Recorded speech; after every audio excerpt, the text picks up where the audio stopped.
हैदराबाद के मादापुर के इलाके में सतावा बिल्डिंग के अंदर आग लगने का वाकया पेश आया है। बताया जाता है कि चौथी और पांचवीं मंजिल पर अचानक आग लग गई।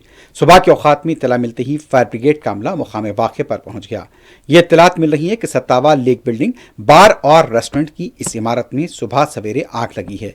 चौथी और पांचवीं फ्लोर इसकी यहाँ पर जद में आए हैं। इतला मिलते ही फायर ब्रिगेड का अमला मुकाम वाक़या पहुंचा। अभी तक किसी भी तरह के जानी नुकसान की इतला नहीं मिली है। ताहम यह कहा जाता है कि तकरीबन भारी माली नुकसान हुआ है। आग लगने की वजह का अभी पता नहीं चल पाया है। यह वाकया आज सुबह 6 बजे का बताया जा रहा है। आग पर फिलहाल काबू पा लिया गया है।